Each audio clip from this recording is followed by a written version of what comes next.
नमस्कार साथियों, शिक्षा एस इंस्टीट्यूट की ओर से मैं वेद सर आप सभी का तहे दिल से स्वागत करता हूं। दोस्तों, उम्मीद करता हूं आप सभी अच्छे होंगे और आप सभी के इंतज़ार की घड़ी समाप्त हुई। आप सभी जान चुके होंगे कि छत्तीसगढ़ पुलिस विभाग गृह विभाग के द्वारा सब इंस्पेक्टर के और प्लाटून कमांडर सूबेदार के 341 पद का विज्ञापन जारी हो चुका है। तो आप सभी जिस वैकेंसी का बेसब्री से इंतज़ार कर रहे थे वह वैकेंसी अब आ चुकी है और आपकी तैयारी उसी वैकेंसी की नोटिफिकेशन के साथ चालू हो जाती है। तैयारी की पहली शुरुआत होती है। उस तैयारी में आपको किन किन चीज़ों को पढ़ना है, किन किन चीज़ों को छोड़ना है, तैयारी किस प्रकार से करनी है, क्या क्या इसके स्टेप हैं, कितने टोटल मार्क्स होते हैं, नेगेटिव मार्क्स हैं कि नहीं हैं, और इसके लिए जो है आपको कौन से सब्जेक्ट को ज़्यादा फोकस करना है, किस सब्जेक्ट को ज़्यादा फोकस नहीं करना है, और उस सब्जेक्ट में क्या क्या चीज़ों को शामिल किया गया है और उससे रिलेटेड प्रश्न क्या क्या पूछे जाते हैं। इन सब को एनालिसिस करने के बाद ही मैं मानता हूं कि आपको तैयारी करनी चाहिए। इससे तैयारी भी अच्छी होती है और एक सफल तैयारी होती है।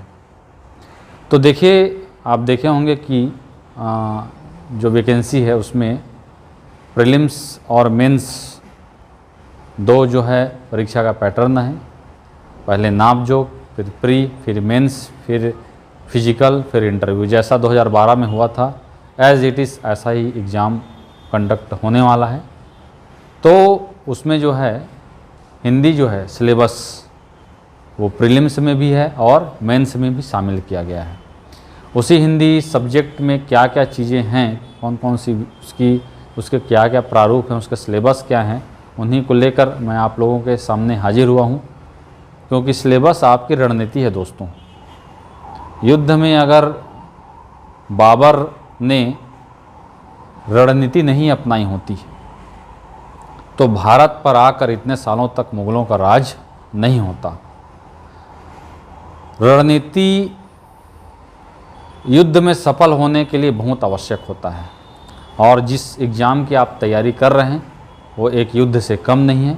और उसकी रणनीति क्या है, आपको किस प्रकार से तैयारी करनी है और उसका सिलेबस क्या क्या है, तो ये सब रणनीति के अंतर्गत ही शामिल है दोस्तों। तो देखिए क्या क्या चीज़ें ठीक है इसके सिलेबस में शामिल है। हिंदी सब्जेक्ट में, लैंग्वेज में दो, सामान्य हिंदी और सामान्य अंग्रेजी, ठीक है, प्रीलिम्स और मेंस में, ठीक है। और इसके साथ ही पुराने पेपर में क्या क्या क्वेश्चन को पूछा गया है इनके बारे में भी हम चर्चा करेंगे, उनको देखेंगे। जो रिसेंट में पूछे गए प्रश्न हैं उसके बारे में भी देखेंगे और ठीक है एक एक करके समझते चलेंगे। तो सबसे पहले देखिए एसआई भर्ती 2024 परीक्षा के लिए सामान्य हिंदी प्रारंभिक परीक्षा में ठीक है जो है हिंदी से कुल जो है 10 प्रश्न पूछे जाएंगे और आपको पता होगा कि एक प्रश्न में 3 अंक हैं दोस्तों। तो कुल जो है 30 अंक के पूछे जाएंगे। कुल जो है प्रश्न 10, कुल अंक जो है 30। इस 30 अंक में जो 10 प्रश्न पूछे जाएंगे इसमें जो है इसका सिलेबस है। तो देखिए सिलेबस को बारीकी से समझते हैं। पहला जो है स्वर व्यंजन, एक टॉपिक तो ये होता है, ये आता है वर्णमाला के अंतर्गत। वर्णमाला में दो ही जो है वर्ण को पढ़ते हैं, एक स्वर वर्ण और एक व्यंजन वर्ण। तो देखिए वर्णमाला बहुत इम्पॉर्टेंट टॉपिक है। इस टॉपिक से रिलेटेड एक और टॉपिक शामिल है जिसे हम कहते हैं संधि। देखिए संधि लिखा है, स्वर, व्यंजन और विसर्ग। तो एक टॉपिक आपको दूसरे टॉपिक की तैयारी कराएगा, ये मेरा मानना है। और आपको ऐसे ही लिंक करके पूरे सब्जेक्ट को देखना पड़ेगा, समझना पड़ेगा, ठीक है। तो देखिए स्वर और व्यंजन वर्णमाला में शामिल है और इसी के साथ आपको पढ़ना है संधि को। संधि में 3 प्रकार की संधि, स्वर संधि, व्यंजन संधि और विसर्ग संधि। अब देखिए संधि हमें क्या सिखाता है। संधि हमें वर्तनी के बारे में सिखाता है, ठीक है। तो एक टॉपिक और आ गया, क्या, वर्तनी। क्या आ गया, वर्तनी। ठीक है। वर्तनी कहने का मतलब होता है स्पेलिंग मिस्टेक। जैसे कई शब्द लिखे हुए रहते हैं, जैसे मैं कहूँगा जिजीविषा, ये आया हुआ भी प्रश्न है, ठीक है।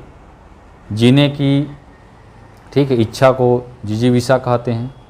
तो जिजीविषा किस प्रकार से लिखा जाएगा, जब में छोटा ही होगा या बड़ा ही होगा, ठीक है, इसी को कहा जाता है वर्तनी, स्पेलिंग, ठीक है, जो हमें शुद्ध रूप में लिखना सिखाता है, ठीक है।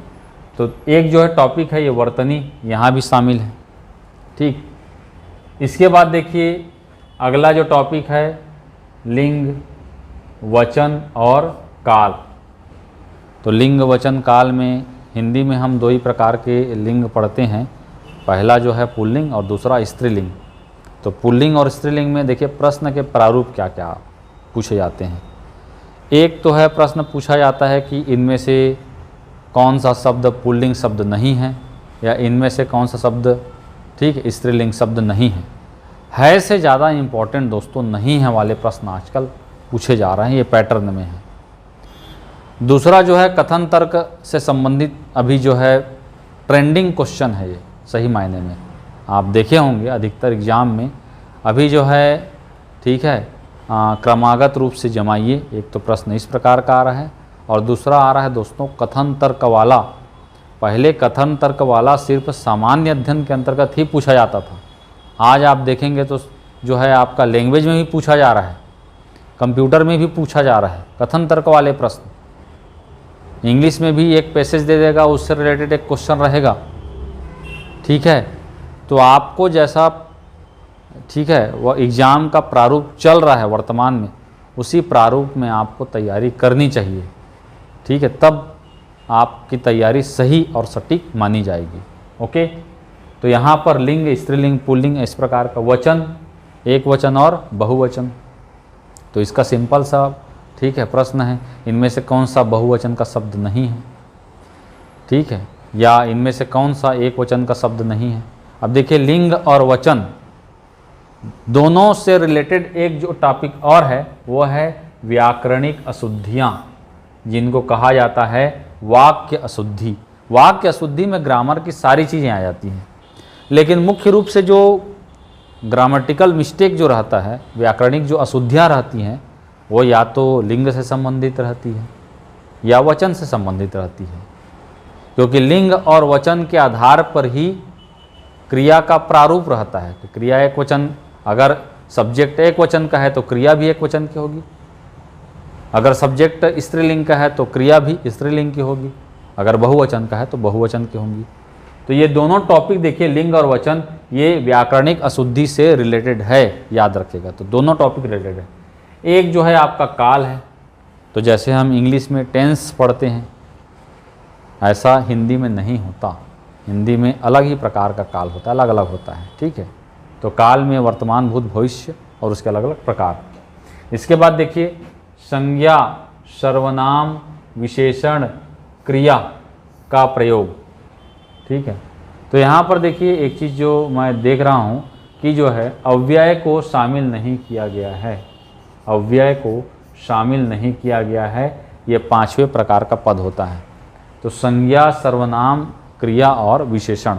तो संज्ञा में अभी तक का रिकॉर्ड है भाववाचक संज्ञा सबसे इम्पोर्टेंट है, अभी से बता दे रहा हूँ। सर्वनाम में एक जो इम्पोर्टेंट है वो है आपका निजवाचक सर्वनाम, सबसे इम्पोर्टेंट।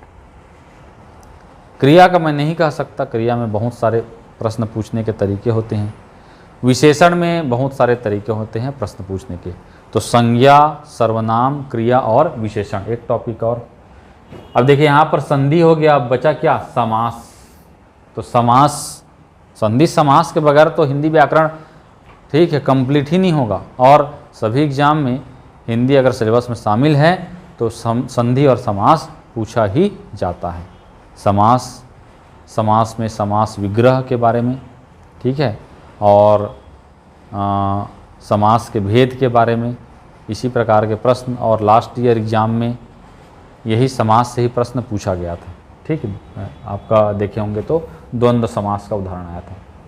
एक जो है शब्द के प्रकार आया है, ठीक, शब्द के प्रकार में तत्सम, तद्भव, देशज और विदेशज 4 अलग अलग प्रकार के शब्द होते हैं। ठीक, तो इनके डेफिनेशन से प्रश्न पूछा जाता है, इनके उदाहरणों से प्रश्न पूछा जाता है। और ये ठीक है, यहाँ पर सीमाएं नहीं हैं, बहुत सारे तत्सम शब्द हैं, बहुत सारे तद्भव शब्द हैं, बहुत सारे देशज शब्द हैं, बहुत सारे विदेशज शब्द हैं। पुर्तगाली है, फारसी है, अरबी है, तुर्की है, अंग्रेजी है। ठीक है, तो यहाँ पर आपको जो तैयारी है, जो प्रश्न हैं उनको देखना है। पुराने ईयर जो है कौन कौन से प्रश्न पूछे गए हैं, उनको आपको किसी भी सूरत में छोड़ना नहीं है, याद रखिएगा। ठीक है, इसके अलावा देखिए ये सब मिसलेनियस टॉपिक है। पर्यायवाची, विलोमार्थी, अनेक शब्दों के एक शब्द, अनेक शब्दों के एक शब्द, अनेकार्थी शब्द, वाक्यांश के लिए एक शब्द, मुहावरा और लोकोक्ति। तो ये मिसलेनियस टॉपिक है, लेकिन ये कंपटीशन में बहुत ही इंपॉर्टेंट है दोस्तों, याद रखिए। क्यों? क्योंकि यहाँ भी सीमाएँ नहीं है, तो आपको जो पुराना पेपर में जो प्रश्न पूछा गया है उनको देखना है। तो वहाँ पर आप ये जान जाएंगे कि क्या क्या पूछा जा रहा है और उन्हीं को पढ़ना है, मान के चलिए। ठीक, बाकी हम क्लास में आगे बताते रहेंगे। तो ये जो है प्रारंभिक परीक्षा, जिसके बगैर आप मेंस में नहीं जा सकते, तो ये बहुत आवश्यक है। ठीक, ये प्रीलिम्स का है। प्रीलिम्स के बाद अगर आप देखेंगे, ठीक है, तो आगे जो आता है ये मेंस में क्या क्या शामिल है। तो मुख्य परीक्षा में देखिए जो प्रीलिम्स में शामिल हैं, और मुख्य में कैसे नहीं रहेगी, मुख्य में यही सारा टॉपिक शामिल है। बस प्रश्न का जो स्तर है वो थोड़ा बढ़ जाएगा, थोड़ा कठिन वाला रहेगा प्रश्न, और कुछ कुछ नए टॉपिक को जोड़ दिए जाएंगे। तो क्या क्या नए चीज़ें हैं यहाँ पर देखिए, जैसे मैंने बताया वर्णमाला इसमें भी है। ठीक, पर्यायवाची, विलोमार्थी, एकार्थी, तत्सम, तद्भव, कोई नया तो नहीं रहेगा। उपसर्ग प्रत्यय एक जोड़ दिया गया है जो यहाँ पर नहीं है, उपसर्ग प्रत्यय जोड़ दिया गया है। ठीक, हिंदी और अन्य भारतीय भाषाएं, ये टॉपिक को जोड़ दिया गया है। ठीक, लोकोक्ति, मुहावरा, ठीक है, ये तो उसमें भी है। संधि समास उसमें भी है। हाँ, एक चीज़ जो जोड़ दिया गया, देखिए यहाँ पर छत्तीसगढ़ी की लोकोक्ति एवं मुहावरे, छत्तीसगढ़ी की लोकोक्ति एवं मुहावरे, मतलब आपको हाना वगैरह देखना पड़ेगा। जो छत्तीसगढ़ के हैं वो कैसे नहीं जानेंगे छत्तीसगढ़ी। ठीक है, लेकिन कुछ कुछ कठिन आता भी है दोस्तों, याद रखिएगा, उनको भी अपने को पढ़ना है, बिना पढ़े नहीं होगा। ठीक, छत्तीसगढ़ के हैं बोल। त्रुटि से संबंधित अनेकार्थी शब्द, वाक्य संशोधन मतलब वाक्य शुद्धि, पुराना टॉपिक है। कारक, कारक देखिए उसमें शामिल नहीं है, यहाँ पर कारक शामिल है। लिंग उसमें शामिल है। वाक्यांश के लिए शब्द निर्माण, देखिए ये तो शामिल है। रस, छंद, अलंकार, देखिए रस, छंद, अलंकार ये इसमें जोड़ दिया गया है। मैं बोला कुछ कुछ नए टॉपिक के जोड़ दिए जाएंगे। ठीक, इसके अलावा देखिए विशिष्ट हिंदी यहाँ पर शामिल किया गया है। विशिष्ट हिंदी मतलब हिंदी लिटरेचर। हिंदी लिटरेचर में देखिए क्या क्या पूछा गया है। तो हिंदी लिटरेचर में क्या क्या है प्रश्न, हिंदी के प्रसिद्ध कवि, हिंदी के जो प्रसिद्ध कवि हैं, ठीक, उनकी कुछ कुछ रचनाएँ, जैसे मैथिली शरण गुप्त की, ठीक है, जैसे प्रेमचंद की, जैसे और बहुत सारे, ठीक है, छायावाद के जनक मुकुटधर पांडे छत्तीसगढ़ के, ठीक है। तो बहुत सारे जो, ठीक है, जो कवि हैं उनकी रचनाएं देखिए, लेखक, कवि और लेखक और उनकी प्रसिद्ध रचनाएं। ठीक, छत्तीसगढ़ के प्रसिद्ध कवि जैसे सुंदरलाल शर्मा, ठीक है, जैसे आपका बंशीधर पांडे, लोचन प्रसाद पांडे, ठीक, लेखक उनकी हिंदी और छत्तीसगढ़ी की रचनाएं। ओके, और आपका वाक्य भेद, वाक्य उसमें नहीं है, इसमें वाक्य भेद शामिल है। वाक्य भेद मतलब सरल वाक्य, संयुक्त वाक्य, मिश्र वाक्य, अलग अलग प्रकार के वाक्य होते हैं। काव्य बोध, काव्य की परिभाषा कविता की, ठीक, और कविता में देखिए मुक्तक काव्य, प्रबंध काव्य, सब आगे देखेंगे। अब देखिए यहाँ पर महाकाव्य और खंड काव्य को शामिल किया गया है। तो जो महाकाव्य प्रसिद्ध हैं, महाभारत, रामायण और बहुत सारे महाकाव्य हैं, तो कोई एक दे देगा, कोई महाकाव्य को इसके लेखक कौन थे, ठीक, इसके रचनाकार कौन थे, ऐसा प्रश्न पूछ सकता है। ठीक, और देखिए यहाँ पर जो और शामिल किया गया वह है अपठित गद्यांश, अपठित गद्यांश और अपठित पद्यांश। तो देखिए यहाँ पर अपठित गद्यांश और पद्यांश में टोटल जो है, देखिए यहाँ पर 125 नंबर का है, 125 नंबर का, बहुत बड़ा पोर्शन लैंग्वेज में।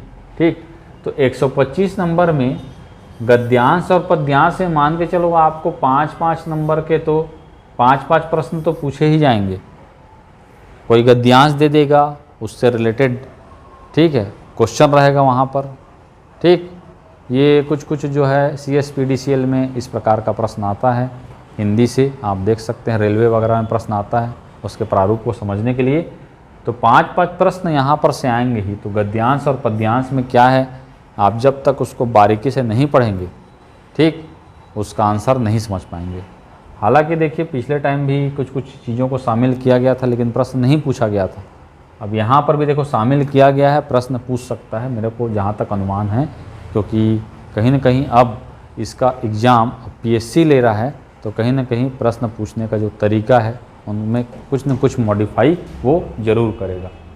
तो ये हिंदी के हैं। अब सेम जो है देखिए आपका अंग्रेजी के, अंग्रेजी में भी जो है आपका देखिए हिंदी में कितने प्रश्न थे जी, हिंदी में जो है 10 प्रश्न थे प्रारंभिक में, ठीक। इसमें कितने हैं आपके 5 प्रश्न हैं, ठीक है, 5 प्रश्न हैं, ठीक, और 15 अंक के हैं, ठीक है। उसमें 10 प्रश्न थे जस्ट डबल, ठीक है। अब क्या क्या चीज़ें हैं प्रारंभिक परीक्षा में, तो number, singular number, plural number, gender, ठीक है, articles, pronoun, adjective, verb, use of some important conjunction और प्रीपोजिशन, ठीक है। अब पुराना अगर आप पेपर देखेंगे तो जो प्रीलिम्स हुआ था एकदम सरल आया था और इस बार भी सरल ही आएगा, लेकिन एकदम सरल आना ज़रूरी नहीं है। लेकिन आप अपने तैयारी को ऐसा रखें कि सरल आए चाहे कठिन आए, आपको जो है एग्ज़ाम निकालना है। और मैं ये देखा हूँ कि जब जब एग्ज़ाम कठिन आता है तब तब कट ऑफ कम जाता है। कट ऑफ कम जाएगा तो जो कम बनाए रहेंगे उनका सिलेक्शन हो जाएगा मेंस के लिए, मान के चलिए, ठीक। तो ये कुल 15 अंक के हैं। अब देखिए मेंस में जो मुख्य परीक्षा है उसमें कितने अंक हैं, 75 अंक के हैं। मतलब हिंदी में 125, ठीक, ये हिंदी का है मेंस का, और 75 ये जो है आपका इंग्लिश का है। बहुत बड़ा पोर्शन है, ठीक है। अब देखो कॉमन चीज़ है, यहाँ भी देखो आर्टिकल है, वहाँ भी आर्टिकल है, प्रीपोजिशन है, यहाँ भी प्रीपोजिशन है, टेंस एक नया जोड़ा है, मॉडल्स है, वॉइस है, active voice, passive voice, narration, direct indirect कहा जाता है, क्लॉज है, और यहाँ भी क्या है, अनसीन पैसेज, मतलब कोई एक पैसेज दिया रहेगा, गद्यांश दिया रहेगा, उससे रिलेटेड क्वेश्चन वहाँ पर पूछा जाएगा, ठीक है। तो इस प्रकार से देखिए प्रीलिम्स और मेंस का सिलेबस था लैंग्वेज का, हिंदी और इंग्लिश। तो आप अपनी तैयारी, ठीक है, अभी से कर लीजिए। और देखिए प्रश्न, मैं पुराना पेपर देखा और वहाँ पर कुछ कुछ प्रश्नों को यहाँ पर आपके सामने, ठीक है, बता रहा हूँ कि प्रीलिम्स में देखिए क्या प्रश्न आया है। निम्न प्रीलिम्स का है, निम्न शब्द में शुद्ध रूप है, शुद्ध रूप मतलब वर्तनी, जो एक टॉपिक जो बताया था वर्तनी संबंधित प्रश्न है ये। उत्कंठा का पर्यायवाची शब्द है, देखो सरल प्रश्न आया, प्रीलिम्स का है ये, पर्यायवाची का प्रश्न है। भरसक, इनमें इसमें से कौन सा समास है, समास का प्रश्न है प्रीलिम्स का, ठीक। और ये मेंस का प्रश्न देखिए सेम, ज़्यादा अंतर नहीं, उपसर्ग प्रत्यय पूछा गया है। अभ्युदय शब्द में निहित उपसर्ग को बताइए, ये मेंस का है। पीपर, पात, सरिस, मन, डोला में वाचक शब्द कौन सा है, ठीक, मतलब ये अलंकार का प्रश्न है, ठीक है। इसके अलावा देखिए सूर्य कौन सा प्रकार का शब्द है, जो मैंने बताया तत्सम, तद्भव, देशज और विदेशज, वहाँ से प्रश्न है, मेंस का है। पेड़ से फल गिरा, ये कारक का प्रश्न है, कारक प्रीलिम्स में शामिल नहीं है, मेंस में शामिल है, ठीक है। तो इस प्रकार से देखिए ये प्रश्न का प्रारूप था और ऐसे ही प्रश्न पूछे जाएंगे, ठीक है। तो अगर आपको तैयारी करना है तो आप अभी से भिड़ जाइए। और ये जो है हमारे यहाँ, ठीक, 4 नवंबर से SI की सेपरेट बैच, समय 9:30 से 1:30 बजे तक, ठीक है, ये स्टार्ट हो रही है। और 3 दिन आप इसका डेमो, ठीक है, ये देख सकते हैं। और ये जो क्लासेस है आपको ऑनलाइन और ऑफलाइन, ऑफलाइन और ऑनलाइन दोनों मोड में प्रोवाइड की जाएगी। ऑफलाइन जो यहाँ पर बैठ के पढ़ना चाहते हैं, और ऑनलाइन जो यहाँ पर नहीं आ सकते लेकिन अपनी तैयारी करना चाहते हैं, वो जो है आसानी से दोनों चीज़ों को कर सकते हैं। साथ ही साथ अभी दीपावली का, ठीक है, त्यौहार आने वाला है, तो दीपावली के स्पेशल त्यौहार में, पवित्र त्यौहार के लिए स्पेशल जो है 50% ऑफ जो है ठीक फीस में ये चलाया जा रहा है, ताकि जो ठीक है नहीं दे पाएंगे फीस, उनको कम फीस में उनकी पढ़ाई न रुके, वो अपनी पढ़ाई तैयारी अनवरत रूप से जारी रखें। और अगर आपको कोई क्यूरी, ठीक है, कोई क्वेश्चन होगा, प्रश्न होगा कि सर हम और किस प्रकार से, कब से बैच चालू हो रहा है, कैसा क्या टाइमिंग रहेगा, कौन सब्जेक्ट रहेगा, इस सब के लिए दिए गए नंबर पर आप कॉल करके पूछ सकते हैं, या अगर आना चाहें यहाँ पर तो आकर भी इंक्वायरी कर सकते हैं। 36 मॉल के पास हमारा सेंटर है, ठीक है। और साथ ही साथ अगर आप ऐप से, हमारे यहाँ ऐप से भी ऑफलाइन ऑनलाइन जो चालू किया जाएगा वो आपको ऐप में मिल जाएगा पूरा कोर्स। तो ये जो कोर्स है, ये जो गूगल प्ले स्टोर से आप इसको, हमारे ऐप को डाउनलोड कर सकते हैं। शिक्षा IAS इंस्टीट्यूट के नाम से प्ले स्टोर में हमारा ऐप मिल जाएगा। नहीं तो ये जो QR कोड दिया गया है इसको आप स्कैन कर सकते हैं। स्कैन करने पर ये सीधा इस प्रकार से ये आ जाएगा और इससे यहाँ पर इंस्टॉल का ऑप्शन आ जाएगा। तो ये हमारा ऐप है, इस ऐप से आप परचेस कर सकते हैं ऑनलाइन कोर्स को, ठीक है। बहुत ही नॉमिनल फ़ीस रहेगी। और साथ ही साथ यूट्यूब पर किस प्रकार से पढ़ाया जाता है, क्लासेस किस प्रकार से ली जाती है, वहाँ पर वीडियो डाला गया है। बहुत सारे वीडियो हैं अलग अलग सब्जेक्ट के, तो वहाँ पर जाकर आप वीडियो वगैरह देख सकते हैं, वीडियो क्वालिटी देख सकते हैं, वे आप डिलीवरी देख सकते हैं, ठीक है। और कुछ सुझाव होगा तो आप कमेंट्स भी कर सकते हैं, ठीक है। तो आप अपनी तैयारी को अब चालू कर दीजिए और जैसा जैसा उसका प्रारूप है उसी के आधार पर उसकी तैयारी कीजिए, ठीक। चलिए, बहुत बहुत धन्यवाद, थैंक यू।